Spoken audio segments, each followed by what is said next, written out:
Bonjour. Et on m'a partagé une vidéo. D'ailleurs, je remercie la personne qui me l'a partagé. Je vais vous mettre le lien en description parce que c'est un bon complément au lien que j'ai partagé hier par rapport au bouddhisme tibétain puis au Dalai Lama.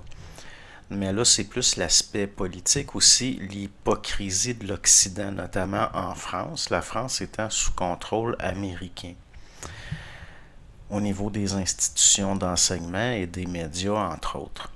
Donc, bon, là, c'est plus l'aspect politique, mais aussi, on peut voir clairement le côté faux Christ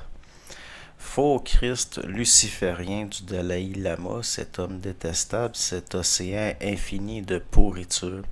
Donc, bon, je vous mets le lien en description et j'ai appris en regardant cette petite vidéo-là qu'on m'a partagée, notamment que le Dalai Lama était un ami proche de l'ambassadeur chilien, l'ancien ambassadeur chilien, aujourd'hui décédé, nazi et luciférien, Miguel Serrano, dont j'ai souvent parlé. Donc, le monde est petit et ce qui se ressemble, ça semble, hein? Mais j'étais pas surpris. C'est sûr qu'il doit y avoir des liens, bon. Donc, d'ailleurs, ça se tient parfaitement, c'est parfaitement logique. Mais là, on a des photos bras dessus, bras dessous. On voit que, ouais. Puis aussi le fait que c'est vrai que le Tibet, au fond, depuis des siècles, a toujours fait partie de la Chine, dans le fond, que c'est les Chinois qui ont donné enfin des droits aux Tibétains, des droits à la propriété, entre autres.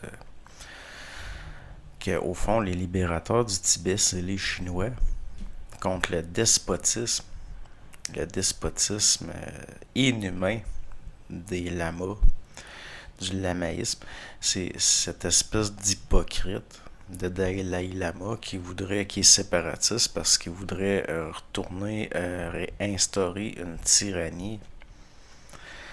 Donc, puis en plus avec le secours hypocrite, l'appui hypocrite des services, entre autres américains, anglais, européens, ben, atlantistes au fond. Donc, je vous mets le lien en description.